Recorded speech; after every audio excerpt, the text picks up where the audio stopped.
నమస్తే, నా పేరు మాధురి. వైజాగ్ లోకల్ న్యూస్ వార్తలకి స్వాగతం. వార్తల్లో ముందుగా ముఖ్యాంశాలు.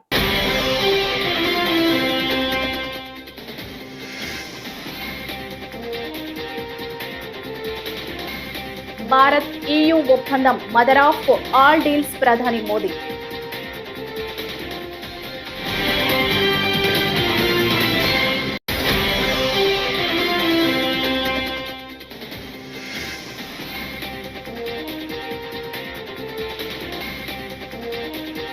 భారత్ లో ఎయిర్ క్రాఫ్ట్ల తయారీకి కీలక ఒప్పందం కుదిరింది. రామ్మోహన్ నాయుడు.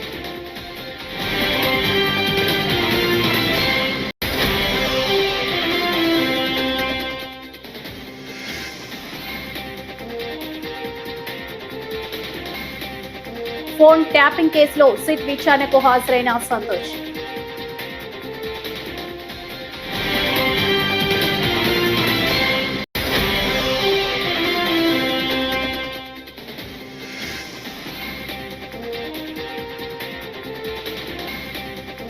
తిరుమల శ్రీవారిని దర్శించుకున్న కీరవాణి, యాంకర్ సుమ.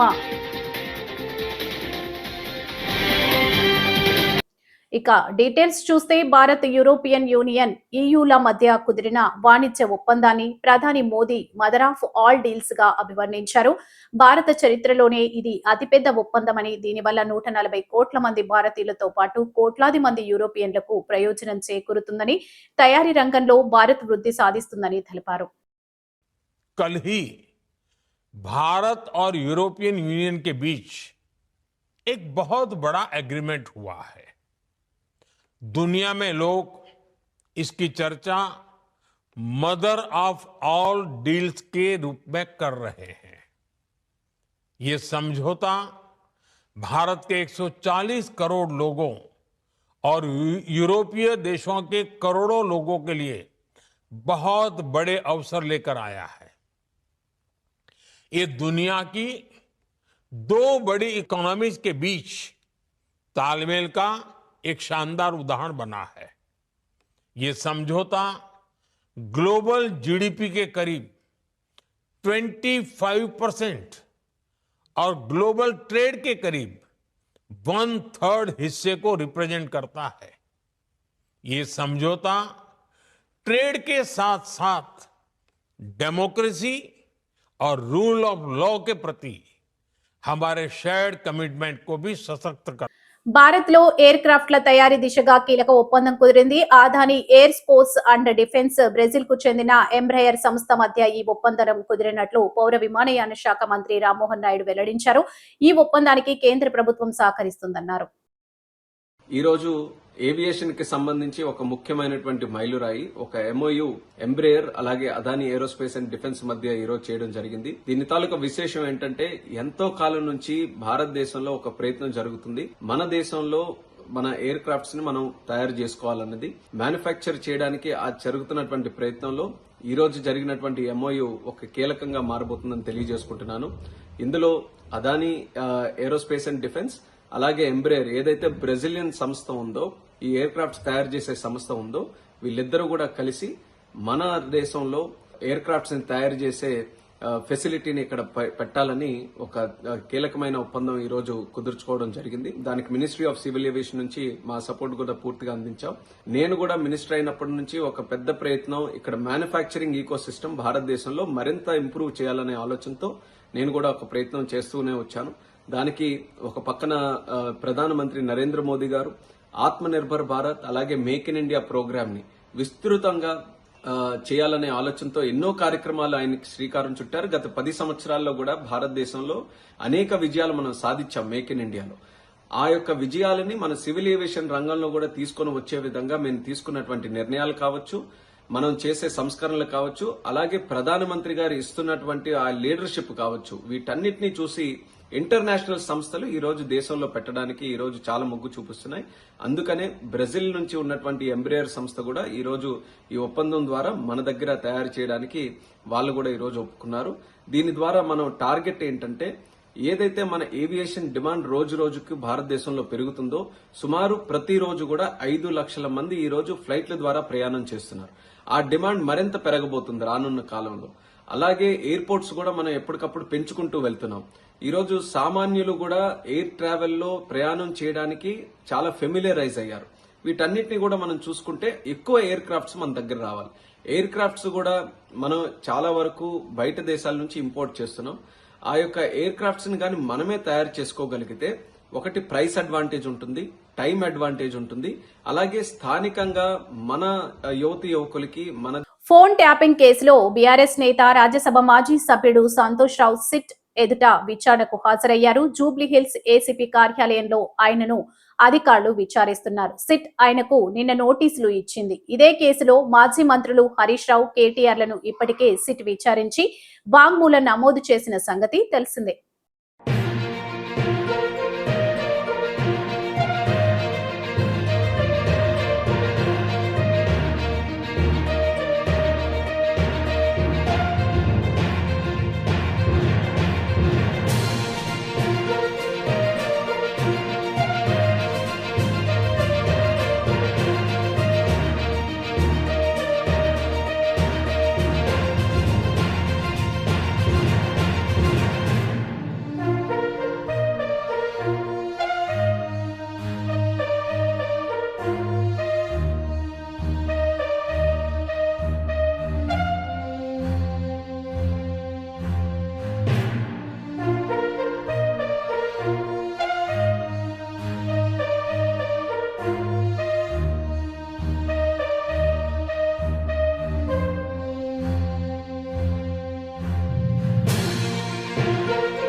తిరుమల శ్రీవారిని పలువురు ప్రముఖులు దర్శించుకున్నారు. మంగళవారం వీఐపీ ప్రారంభ విరామ దర్శన సమయంలో ప్రముఖ సంగీత దర్శకులు ఎంఎం కీరవాణి, ఎంఎం శ్రీలేఖ, గాయకుడు కాలభైరవ, యాంకర్ సుమ, రాజీవ్ కనకాల వేరువేరుగా శ్రీవారి సేవలో పాల్గొన్నారు. టీటీడీ అధికారులు వారికి స్వాగతం పలికి దర్శన ఏర్పాట్లు చేశారు. దర్శన అనంతరం రంగనాయకుల మండపంలో పండితులు వారికి ఆశీర్వచనం చేసి స్వామివారి తీర్థ ప్రసాదాలను అందజేశారు.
కర్నూలు నగరానికి రైల్వే సౌకర్యాలు కల్పించడానికి 2026 నుంచి 27 బడ్జెట్లో నిధులు కేటాయించకపోతే పోరాటాలను ఉధృతం చేస్తామని సిపిఎం జిల్లా కార్యదర్శి డి గౌస్ దేశాయ్ హెచ్చరించారు. మంగళవారం కర్నూలులో జరిగిన రౌండ్ టేబుల్ సమావేశంలో తీసుకున్న నిర్ణయం మేరకు స్టేషన్ మేనేజర్కు రాజకీయ పార్టీలు, ప్రజా సంఘాల నాయకులు కలిసి వినతి పత్రం అందించారు.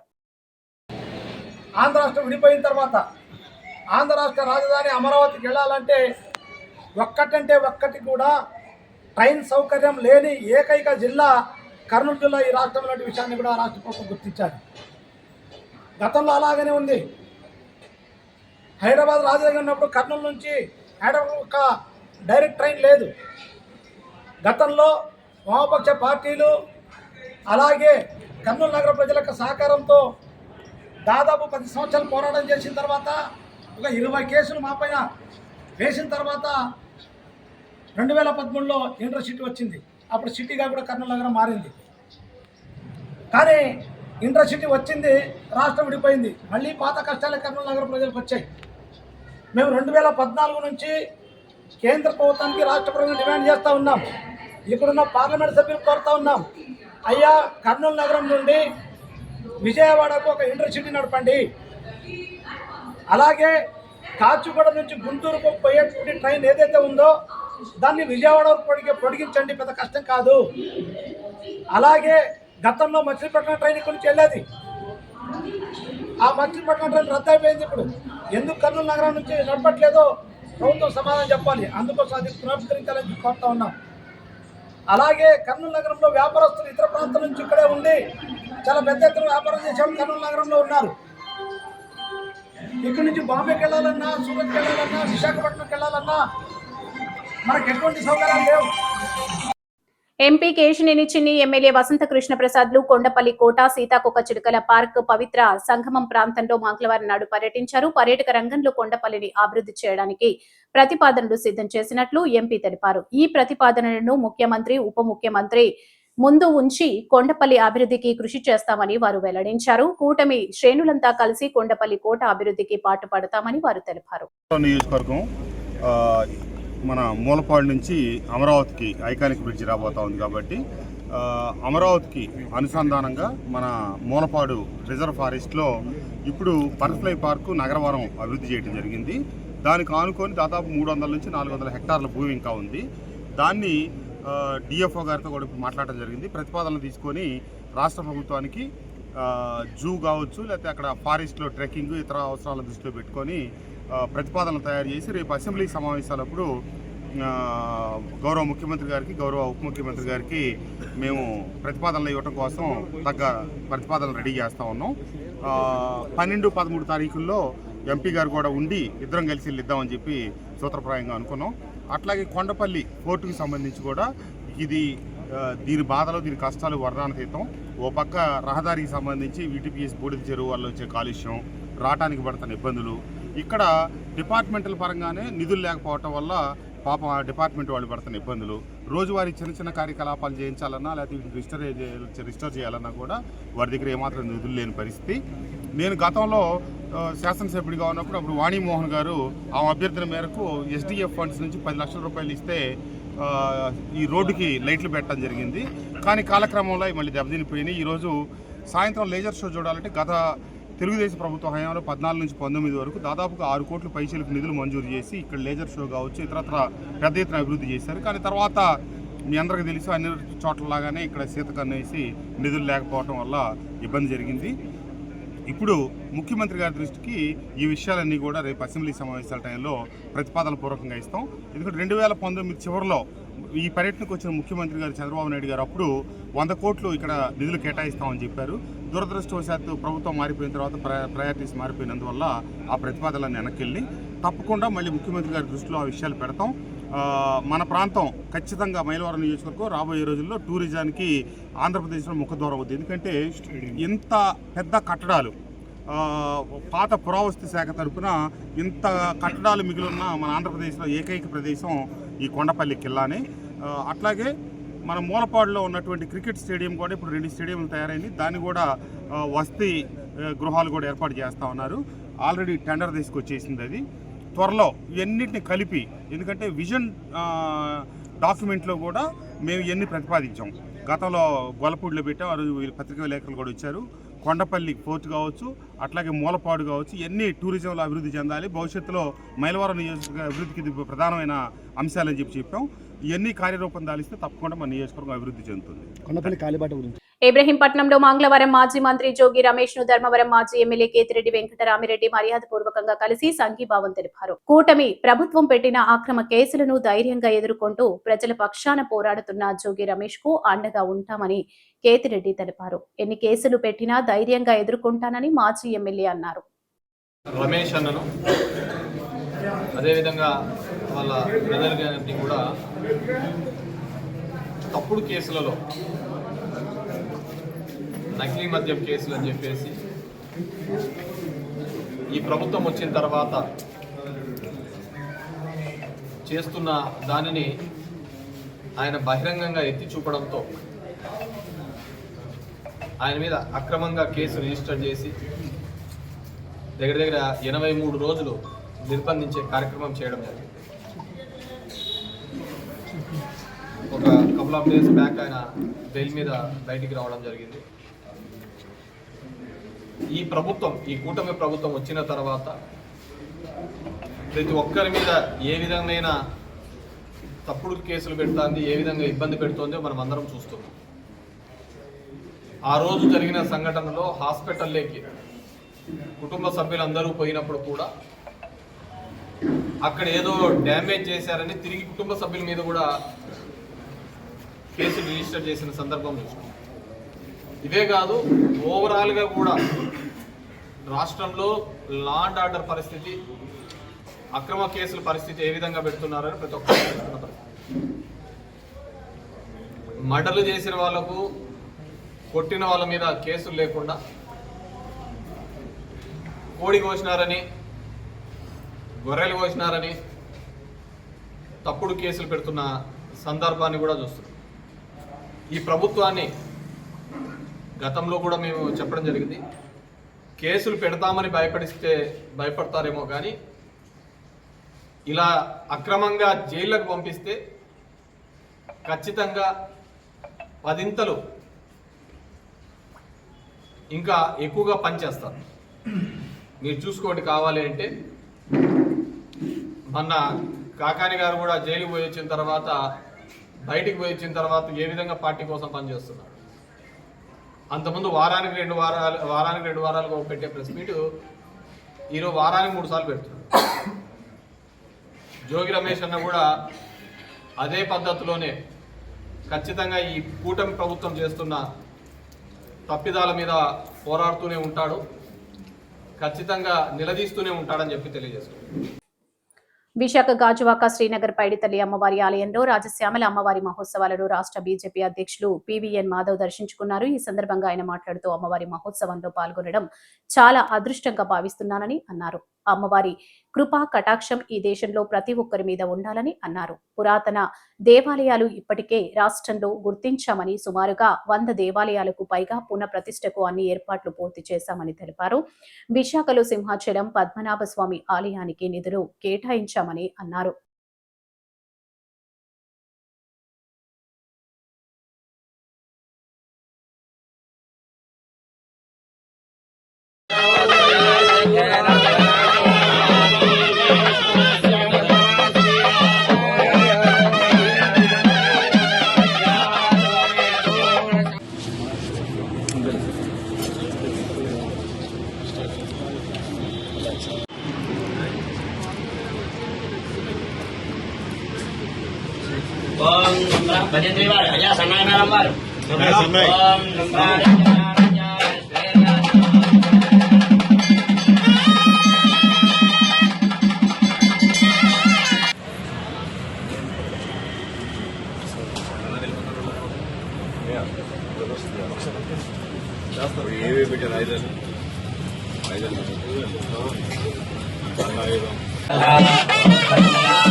ఉచ్యతే శ్రీ వెంకటరమణ పరాదేవి నమః.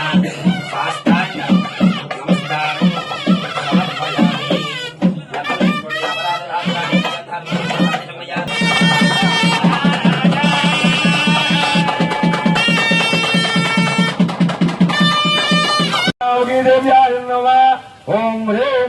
శ్రీరామకి ప్రతిష్టాయాం వాచం మగో బలం స్తంభయ జిహ్వయ గేరయ బుద్ధి వినాశయ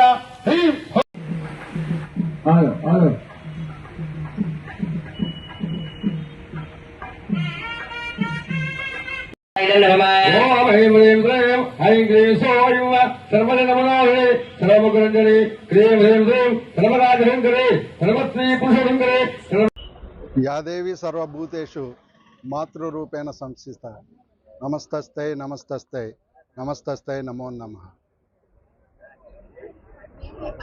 ఈ సృష్టి యావత్తు మాతృస్వరూపంలో కొలవబడేటువంటి సనాతన హైందవ ధర్మంలో మరి అత్యంత మహామహిమాన్వితమైనటువంటి దశ మహావిద్యల్లో ఒక దేవతగా, తాంత్రిక దేవతగా, సప్తమాతృకలో దేవతగా ఉన్నటువంటి రాజశ్యామల నవరాత్రులను పురస్కరించుకుని ఈరోజు గడిచిన 9 రోజులుగా ఈరోజు 9వ రోజు పాత గాజువాక శ్రీనగర్లోని పైడితల్లి అతి పురాతనమైనటువంటి పైడితల్లి దేవాలయంలో ఈరోజు పెద్దలు వల్లూరు బ్రహ్మనాయుడు గారు, సతీష్ గారుల ఆధ్వర్యంలో రాజశ్యామల నవరాత్రి మహోత్సవాలు అత్యంత వైభవంగా జరుగుతున్నాయి.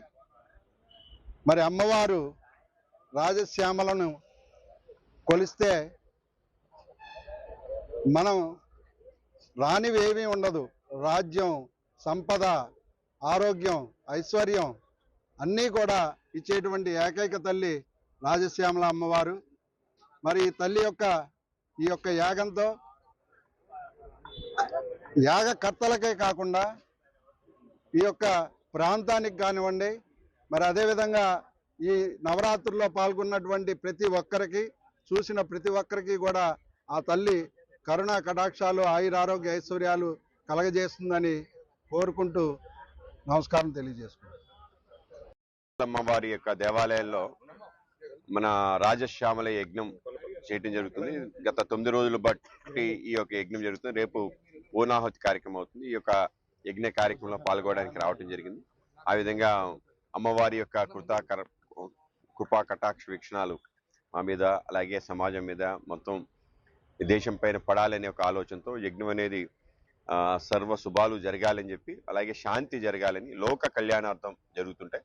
ఆ విధంగా రాజశ్యామల యజ్ఞం కూడా ఆ విధంగా అందరికీ క్షేమం జరగాలని, అందరిలో కూడా స్థైర్యం, ధైర్యం, అన్నీ కూడా విజయం అవన్నీ సిద్ధించాలనే ఒక ఆలోచనతో జరుగుతాయి. కేవలం వైయక్తికంగా కాకుండా సామాజిక పరంగా కూడా యజ్ఞాలు జరుగుతాయి. ఆ విధంగా యజ్ఞ యాగాద విధులు ఏవైతే ఉన్నాయో వాటిని నిర్వర్తించడం, వాటికి కర్తగా ఉండటం, ఇవన్నీ కూడా చాలా అదృష్టం. ఆ విధంగా మా వల్లూరి బ్రహ్మనాయుడు గారి నేతృత్వంలో ఈ యొక్క రాజశ్యామల యజ్ఞం నిరాఘాటంగా కొనసాగటం చాలా సంతోషం. ఆ విధంగా నేను ఇవాళ యజ్ఞంలో పాల్గొనడానికి రావటం జరిగింది. ఆ విధంగా నాకు కూడా అమ్మవారి ఆశీర్వాచనం, ఆవిడ యొక్క కృప తప్పనిసరిగా అంది ఆ విధంగా ముందుకెళ్లే విధంగా అనేక రకాల కార్యక్రమాలు చేయడానికి రాబో కాలంలో ఈ ప్రాంతంలో మనం, అలాగే మన రాష్ట్రానికి, దేశానికి ఉపయోగపడే విధంగా ఉండాలి అని చెప్పి ఒక భావంతో ఆ యొక్క ఆలోచన, ఆ సంకల్పం చేయడం జరిగింది. ఆ విధంగా రాబో కాలంలో కూడా తప్పనిసరిగా దేశం, ధర్మం ఈ రెండింటిని ముందుకు తీసుకెళ్లే ప్రయత్నం తప్పనిసరిగా చేస్తాం.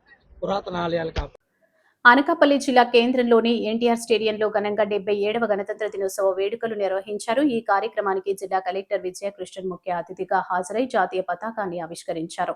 అనంతరం సాయుధ దళాల నుంచి గౌరవ వందనాన్ని స్వీకరించిన కలెక్టర్ ప్రజలను ఉద్దేశించి సందేశం ఇచ్చారు. ఈ కార్యక్రమంలో భాగంగా ప్రభుత్వ శాఖలు ఏర్పాటు చేసిన వివిధ రకాల శకటాలను ఎన్టీఆర్ గ్రౌండ్ లో ప్రదర్శించారు. ఈ వేడుకల్లో జిల్లా ఎస్పీ తుహిన్ సిన్హా, ఎమ్మెల్యేలతో పాటు ఇతర ప్రజా ప్రతినిధులు, జిల్లా అధికారులు పాల్గొన్నారు. పెద్ద ఎత్తున విద్యార్థులు, ప్రజలు హాజరై వేడుకలను వీక్షించారు.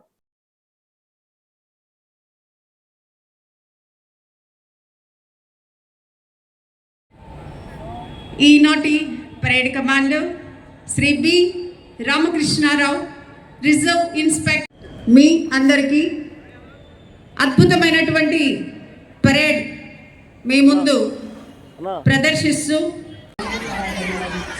జిల్లా వెనకబడిన ప్రజలకు సంచరించిన 45 బీసీ వసతి గ్రహాలు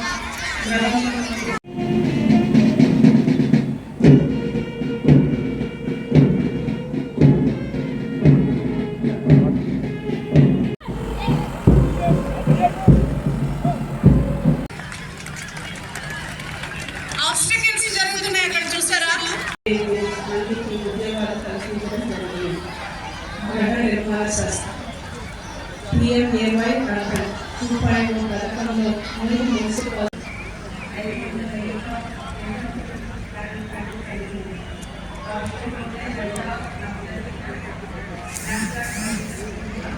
ఏఎల్పురం, కేకోటపాడు, యలమంచలిలో పనులు టెండర్ దశలో ఉన్నాయి. పరిశ్రమల శాఖ జిల్లాలో 2.89 లక్షల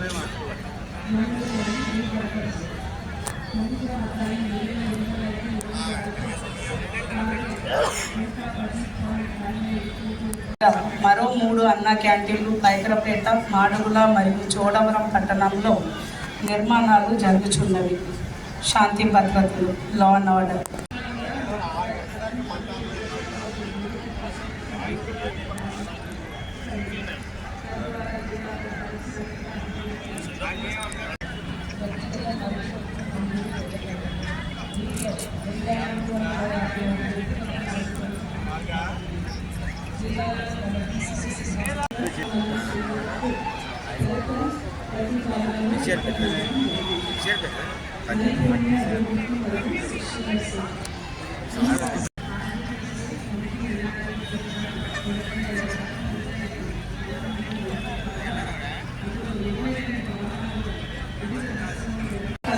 మరియు కళాశాలలో 1.25 లక్షల మంది విద్యార్థులు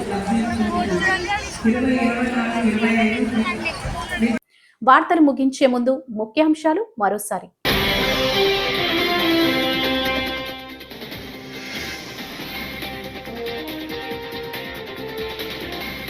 భారత్ EU ఒప్పందం మదర్ ఆఫ్ ఆల్ డీల్స్ ప్రధాని మోదీ.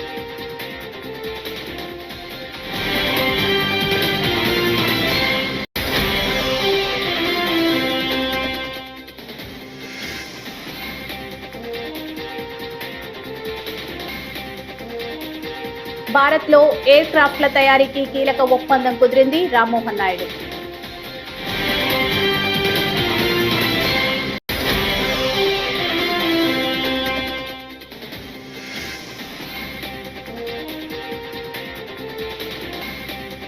ఫోన్ ట్యాపింగ్ కేసులో సిట్ విచారణకు హాజరైన సంతోష్.